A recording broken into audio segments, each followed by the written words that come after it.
आजठू UPI नियम रे हेबो परिवर्तन।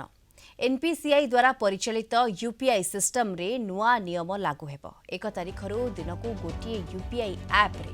मात्र 50 थर बैंक बैलेंस चेक करी हेबो। सेपरी दिनकू गोटिए यूपीआई ऐप रे मोबाइल नंबर सहित लिंक होइथिबा बैंक अकाउंट रो तालिका 25 थर देखि परिबे। सेपरी ऑटोपे ट्रांजैक्शन एवं निर्दिष्ट समय स्लॉट रे प्रोसेस सकाळ 10टा पूर्वरु अपराह्न 1टाए रु अपराह्न 5टा और राति 9:30 पर ऑटोपे हेबो।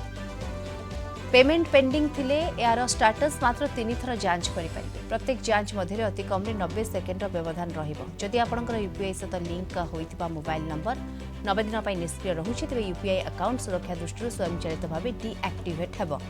तेबे यूपीआई ट्रांजैक्शन सर्वाधिक सीमा 1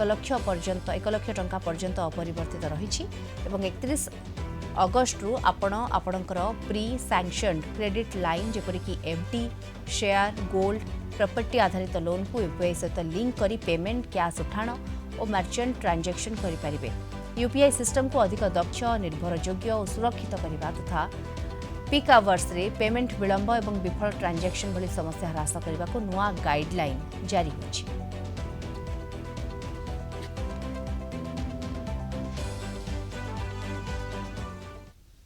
देखो तो यूपीआई ट्रांजैक्शन रे 1 अगस्त गोटे बड़ धरण परिवर्तन आसुचे जोटा कि आम डिस्कसन टीवी डिबेट में डिस्कसन करुचे आ 1 अगस्त जो लागू हम सेटा मु भावुचे लोकों सुविधा पे होची जेमती आपण मुख्य समस्या थिला ट्रांजैक्शन ठीक से हो पार नथिला आपण फेल होतला केतो ट्रांजैक्शन सक्सेस हो पार नथिला तो ताकू जेतो सर्वर जेतो अक्युपाई होता तेणु से असुविधा होता जोटा कि एवं रेस्ट्रिक्टेड कर दिला। आपड़ जो बैलेंस चेक करेंगे 1 अगस्त पर आप 50 थर को दिन को अधिका ट्रांजैक्शन चेक करें ना कहीं बारंबार चेक कला माने सर्वर पर लोड पड़ूला तो ये रेस्ट्रिक्शन जो आसीगला निहाती सर्वर फ्री रहा तार ट्रांजैक्शन प्रॉपर्ली हो पार और लोक जो यूपीआई बेनिफिट पाते गूगल पे फोन पे जो थे भी हो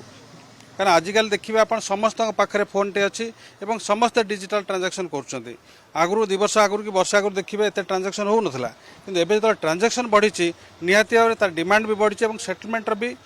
से सर्वर भी बड़ा हवा दरकार सर्वर से आकार ना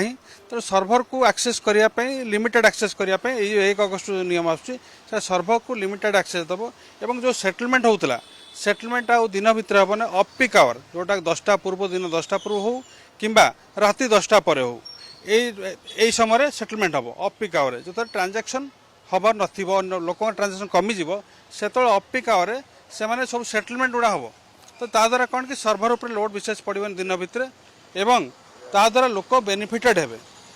ता छड़ा आपण आउ जो ट्रांजैक्शन लिमिट कथा होता ट्रांजैक्शन लिमिट शेयर अच्छे ट्रांजैक्शन लिमिट किसी चेंजेस आसनी यूपीआई जहाँ थी आगु ट्रांजैक्शन लिमिट किसी चेंजेस नहीं किंतु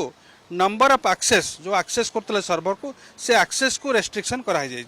जहाँद्वारा कि सर्वर ठीक से चलो एवं लोक तार सुविधा पाइबे एवं ठीक टाइम रे सब सेटलमेंट हम फोन पे आराम से यूज कर लोग।